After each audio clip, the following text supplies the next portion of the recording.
Section 5. Chapters 17 through 20. Chapter 17. Hatred. Yes, it was the real feeling of hatred that was mine now, not the hatred of which one reads in novels and in the existence of which I do not believe, the hatred which finds satisfaction in doing harm to a fellow creature, but the hatred which consists of an unconquerable aversion to a person who may be wholly deserving of your esteem, yet whose very hair, neck, walk, voice, limbs, movements, and everything else are disgusting to you, while all the while an incomprehensible force attracts you towards him and compels you to follow his slightest acts with anxious attention. This was the feeling which I cherished for St. Jerome, who had lived with us now for a year and a half. Judging coolly of the man at this time of day, I find that he was a true Frenchman, but a Frenchman in the better acceptation of the term. He was fairly well educated, and fulfilled his duties to us conscientiously, but he had the peculiar features of fickle egotism, boastfulness, impertinence, and ignorant self-assurance, which are common to all his countrymen, as well as entirely opposed to the Russian character. All this set me against him. Grandmamma had signified to him her dislike for corporal punishment, and therefore he dared not beat us, but he frequently threatened us, particularly myself, with the cane, and would utter the word fouetter as though it were fouatter, in an expressive and detestable way which always gave me the idea that to whip me would afford him the greatest possible satisfaction. I was not in the least afraid of the bodily pain, for I had never experienced it. It was the mere idea that he could beat me that threw me into such paroxysms of wrath and despair. True, Karl Ivanitch sometimes, in moments of exasperation, had recourse to a ruler or to his braces, but that I can look back upon without anger. Even if he had struck me at the time of which I am now speaking, namely when I was 14 years old, I should have submitted quietly to the correction, for I loved him, and had known him all my life, and looked upon him as a member of our family.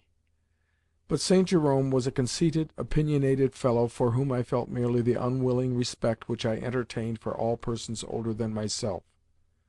Karl Ivanitch was a comical old uncle whom I loved with my whole heart, but who, according to my childish conception of social distinctions, ranked below us, whereas St. Jerome was a well-educated, handsome young dandy, who was for showing himself the equal of any one. Karl Ivanitch had always scolded and punished us coolly, as though he thought it a necessary but extremely disagreeable duty.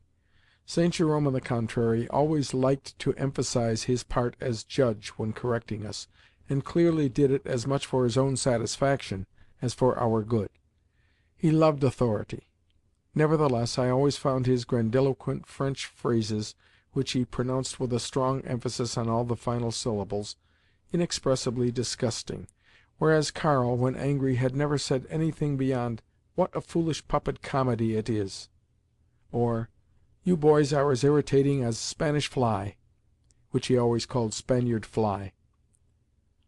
St. Jerome, however, had names for us like mauvais sujet, vilain, garnement, and so forth, epithets which greatly offended my self-respect. When Karl Ivanitch ordered us to kneel in the corner with our faces to the wall, the punishment consisted merely in the bodily discomfort of the position, whereas St. Jerome, in such cases, always assumed a haughty air, made a grandiose gesture with his hand, and exclaiming in a pseudo-tragic tone, "À genoux, mauvais sujet," ordered us to kneel with our faces towards him, and to crave his pardon. His punishment consisted in humiliation. However, on the present occasion the punishment never came, nor was the matter ever referred to again. Yet I could not forget all that I had gone through, the shame, the fear, and the hatred of those 2 days. From that time forth St. Jerome appeared to give me up in despair, and took no further trouble with me, yet I could not bring myself to treat him with indifference. Every time that our eyes met I felt that my look expressed only too plainly my dislike, and though I tried hard to assume a careless air, he seemed to divine my hypocrisy, until I was forced to blush and turn away. In short, it was a terrible trial to me to have anything to do with him. Chapter 18. The Maidservant's Room. I began to feel more and more lonely until my chief solace lay in solitary reflection and observation. Of the favourite subject of my reflections I shall speak in the next chapter. The scene where I indulged in them was, for preference, the maidservant's room, where a plot suitable for a novel was in progress, a plot which touched and engrossed me to the highest degree.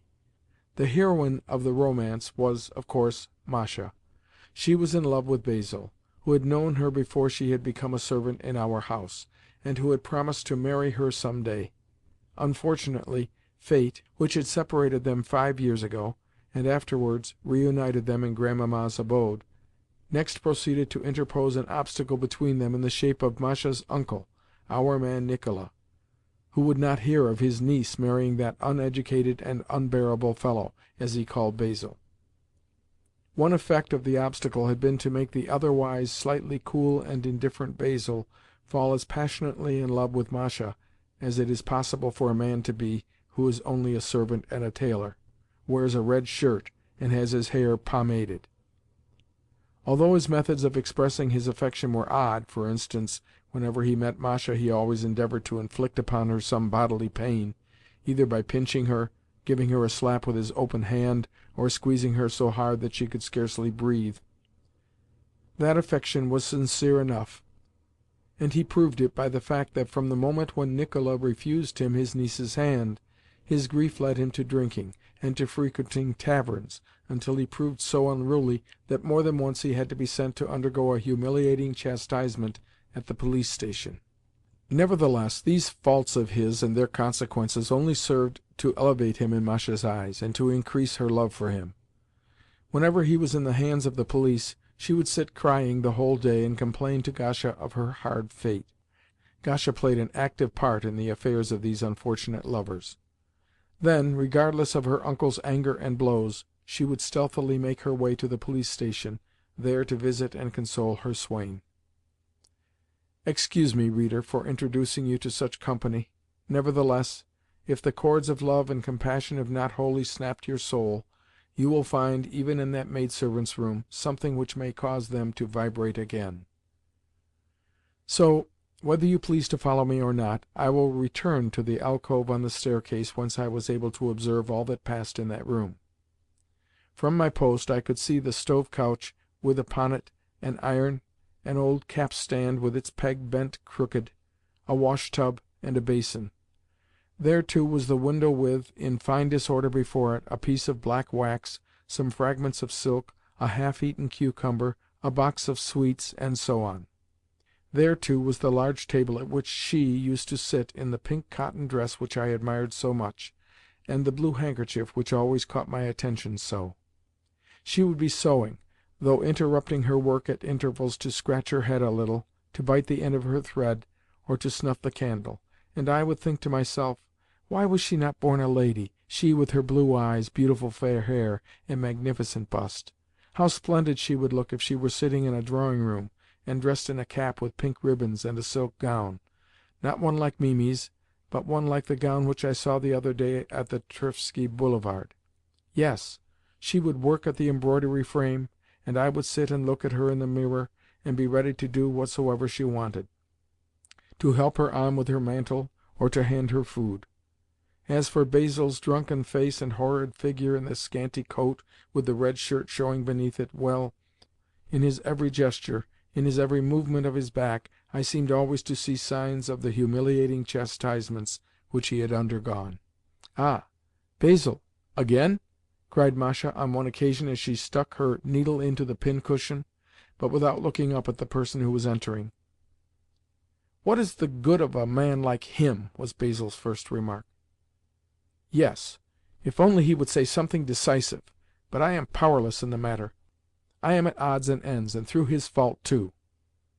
"Will you have some tea?" put in Madesha, another servant. "No, thank you. But why does he hate me so, that old thief of an uncle of yours? Why? Is it because of the clothes I wear, or of my height, or of my walk, or what? Well, damn and confound him!" finished Basil, snapping his fingers. "We must be patient," said Masha, threading her needle.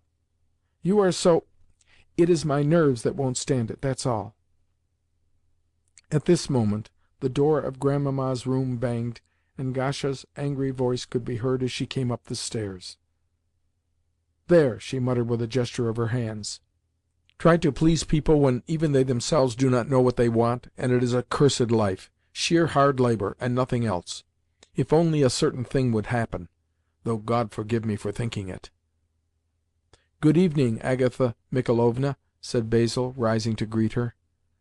"You here?" she answered brusquely as she stared at him. "That is not very much to your credit. What do you come here for? Is the maid's room a proper place for men?" "I wanted to see how you were," said Basil soothingly. "I shall soon be breathing my last, that's how I am!" cried Gasha, still greatly incensed. Basil laughed. "Oh, there's nothing to laugh at when I say that I shall soon be dead. But that's how it will be, all the same. Just look at the drunkard! Marry her, would he? The fool! Come, get out of here!"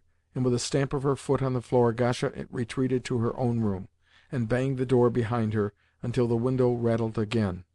For a while she could be heard scolding at everything, flinging dresses and other things about, and pulling the ears of her favourite cat. Then the door opened again, and Puss, mewing pitifully, was flung forth by the tail. "I had better come another time for tea," said Basil in a whisper, "at some better time for our meeting." "No, no," put in Madesha. "I'll go and fetch the urn at once." "I mean to put an end to things soon," went on Basil, seating himself beside Masha as soon as ever Madesha had left the room. "I had much better go straight to the Countess, and say so and so, or I will throw up my situation and go off into the world. Oh dear, oh dear!" "And am I to remain here?" "Ah, there's the difficulty. That's what I feel so badly about. You have been my sweetheart so long, you see. Ah, dear me!" "Why don't you bring me your shirts to wash, Basil?" asked Masha, after a pause, during which she had been inspecting his wristbands. At this moment Grandmamma's bell rang, and Gasha issued from her room again. "What do you want with her, you impudent fellow?" she cried as she pushed Basil, who had risen at her entrance, before her towards the door. "First you lead a girl on, and then you want to lead her further still. I suppose it amuses you to see her tears. There's the door now. Off you go. We want your room, not your company. And what good can you see in him?" she went on, turning to Masha. "Has not your uncle been walking into you to-day already? No, she must stick to her promise, forsooth. I will have no one but Basil. Fool that you are!" "Yes, I will have no one but him. I'll never love any one else. I could kill myself for him!" poor Masha burst out, the tears suddenly gushing forth. For a while I stood watching her as she wiped away those tears. Then I fell to contemplating Basil attentively, in the hope of finding out what there was in him that she found so attractive. Yet, though I sympathized with her sincerely in her grief, I could not for the life of me understand how such a charming creature as I considered her to be could love a man like him. "When I become a man," I thought to myself as I returned to my room, "Petrovskoe shall be mine, and Basil and Masha my servants. Some day, when I am sitting in my study and smoking a pipe, Masha will chance to pass the door on her way to the kitchen with an iron, and I shall say, 'Masha, come here,' and she will enter, and there will be no one else in the room. Then suddenly Basil, too, will enter, and on seeing her will cry, 'My sweetheart is lost to me!' and Masha will begin to weep. Then I shall say, 'Basil, I know that you love her, and that she loves you. Here are 1,000 roubles for you. Marry her, and may God grant you both happiness.' Then I shall leave them together." Among the countless thoughts and fancies which pass, without logic or sequence, through the mind and the imagination, there are always some which leave behind them a mark so profound that, without remembering their exact subject, we can at least recall that something good has passed through our brain, and try to retain and reproduce its effect. Such was the mark left upon my consciousness by the idea of sacrificing my feelings to Masha's happiness, seeing that she believed that she could attain it only through a union with Basil. Chapter 19. Boyhood. Perhaps people will scarcely believe me when I tell them what were the dearest, most constant objects of my reflections during my boyhood, so little did those objects consort with my age and position. Yet, in my opinion, contrast between a man's actual position and his moral activity constitutes the most reliable sign of his genuineness. During the period when I was leading a solitary and self-centered moral life, I was much taken up with abstract thoughts on man's destiny, on a future life, and on the immortality of the soul, and with all the ardor of inexperience strove to make my youthful intellect solve those questions, the questions which constitute the highest level of thought to which the human intellect can tend, but a final decision of which the human intellect can never succeed in attaining. I believe the intellect to take the same course of development in the individual as in the mass, as also that the thoughts which serve as a basis for philosophical theories are an inseparable part of that intellect, and that every man must be more or less conscious of those thoughts before he can know anything of the existence of philosophical theories. To my own mind, those thoughts presented themselves with such clarity and force that I tried to apply them to life, in the fond belief that I was the first to have discovered such splendid and invaluable truths. Sometimes I would suppose that happiness depends, not upon external causes themselves, but only upon our relation to them, and that, provided a man can accustom himself to bearing suffering, he need never be unhappy. To prove the latter hypothesis I would, despite the horrible pain, hold out a Tatistchev's dictionary at arm's length for 5 minutes at a time, or else go into the store-room and scourge my back with cords until the tears involuntarily came to my eyes. Another time, suddenly bethinking me that death might find me at any hour or any minute, I came to the conclusion that man could only be happy by using the present to the full, and taking no thought for the future. Indeed, I wondered how people had never found that out before. Acting under the influence of the new idea, I laid my lesson books aside for 2 or 3 days, and, reposing on my bed, gave myself up to novel-reading, and the eating of gingerbread and honey, which I had bought with my last remaining coins. Again, standing one day before the blackboard, and smearing figures on it with honey, I was struck with the thought, why is symmetry so agreeable to the eye? What is symmetry? Of course it is an innate sense, I continued, yet what is its basis? Perhaps everything in life is symmetry? But no. On the contrary, this is life. And I drew an oblong figure on the board. And after life the soul passes to eternity. Here I drew a line from one end of the oblong figure to the edge of the board. Why should there not be a corresponding line on the other side? If there can be an eternity on one side, there must surely be a corresponding one on the other. That means that we have existed in a previous life, but have lost the recollection of it. This conclusion, which seemed to me at the time both clear and novel, but the arguments for which it would be difficult for me at this distance of time to piece together, pleased me extremely, so I took a piece of paper and tried to write it down. But at the first attempt, such a rush of other thoughts came whirling through my brain that I was obliged to jump up and pace the room. At the window, my attention was arrested by a driver harnessing a horse to a water-cart, and at once my mind concentrated itself upon the decision of the question, into what animal or human being will the spirit of that horse pass at death? Just at that moment, Woloda passed through the room, and smiled to see me absorbed in speculative thoughts. His smile at once made me feel that all that I had been thinking about was utter nonsense. I have related all this as I recollect it, in order to show the reader the nature of my cogitations. No philosophical theory attracted me so much as scepticism, which at one period brought me to a state of mind verging upon insanity. I took the fancy into my head that no one nor anything really existed in the world except myself, that objects were not objects at all, but that images of them became manifest only so soon as I turned my attention upon them, and vanished again directly that I ceased to think about them. In short, this idea of mine, that real objects do not exist but only one's conception of them, brought me to Schelling's well-known theory. There were moments when the influence of this idea led me to such vagaries as, for instance, turning sharply round, in the hope that by the suddenness of the movement I should come in contact with the void which I believed to be existing where I myself purported to be. What a pitiful spring of moral activity is the human intellect! My faulty reason could not define the impenetrable. Consequently, it shattered one fruitless conviction after another, convictions which, happily for my after life, I never lacked the courage to abandon as soon as they proved inadequate. From all this weary mental struggle I derived only a certain pliancy of mind, a weakening of the will, a habit of perpetual moral analysis, and a diminution both of freshness of sentiment and of clearness of thought. Usually, abstract thinking develops man's capacity for apprehending the bent of his mind at certain moments and laying it to heart, but my inclination for abstract thought developed my consciousness in such a way that often when I began to consider even the simplest matter I would lose myself in a labyrinthine analysis of my own thoughts concerning the matter in question. That is to say, I no longer thought of the matter itself, but only of what I was thinking about it. If I had then asked myself, "Of what am I thinking?" the true answer would have been, "I am thinking of what I am thinking." And if I had further asked myself, "What, then, are the thoughts of which I am thinking?"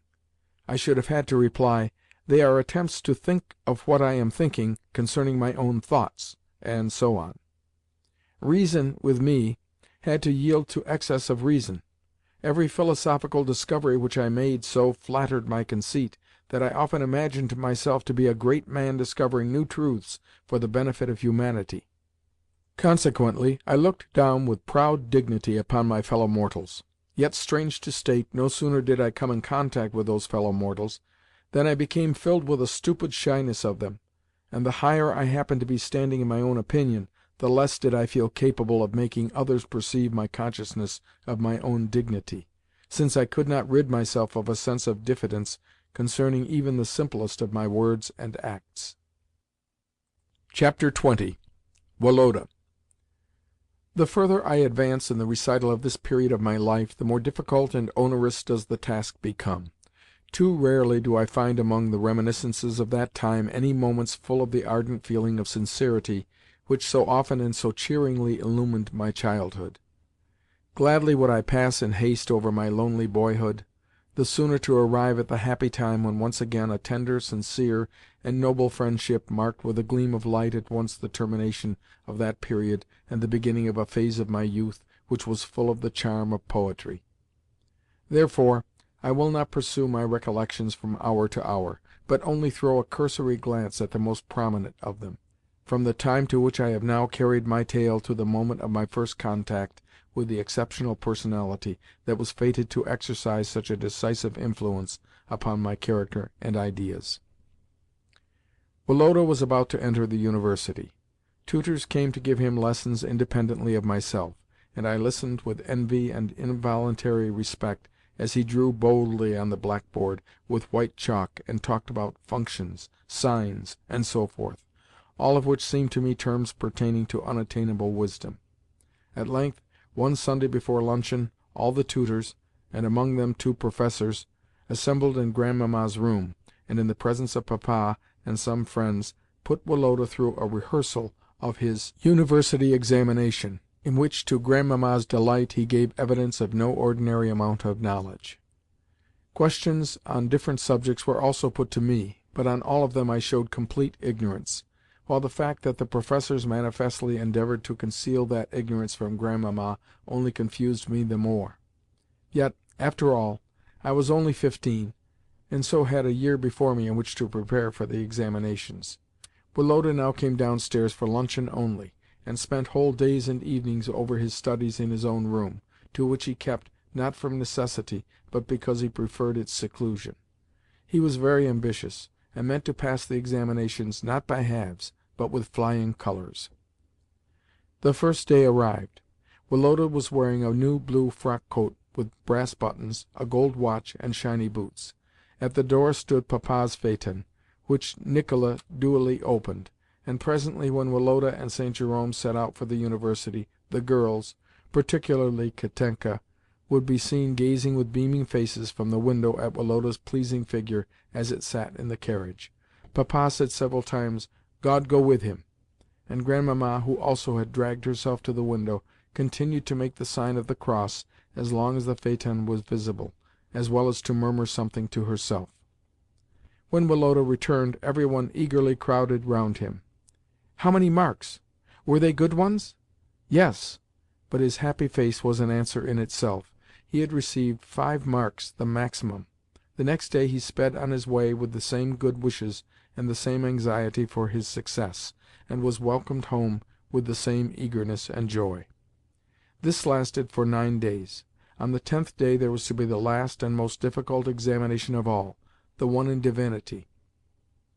We all stood at the window, and watched for him with greater impatience than ever. 2 o'clock, and yet no Woloda.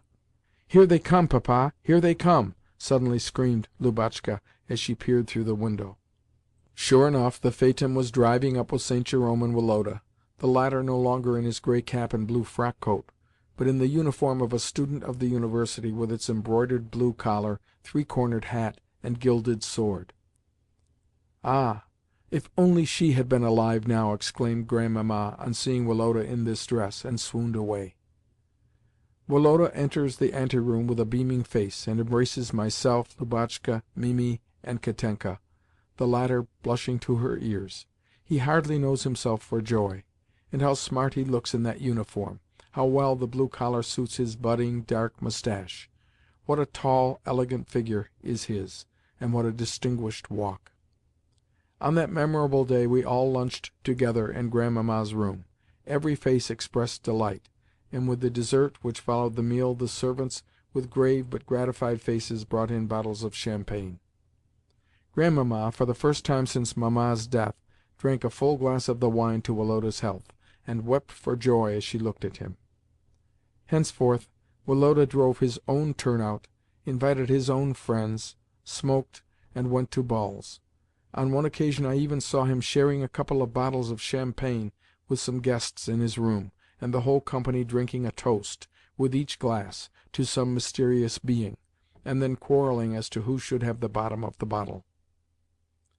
Nevertheless, he always lunched at home, and after the meal would stretch himself on a sofa and talk confidentially to Katenka. Yet from what I overheard, while pretending of course to pay no attention, I gathered that they were only talking of the heroes and heroines of novels which they had read, or else of jealousy and love, and so on. Never could I understand what they found so attractive in these conversations, nor why they smiled so happily and discussed things with such animation. Altogether I could see that, in addition to the friendships natural to persons who had been companions from childhood, there existed between Woloda and Katenka a relation which differentiated them from us, and united them mysteriously to one another. End of Section 5. Recording by Bill Borst.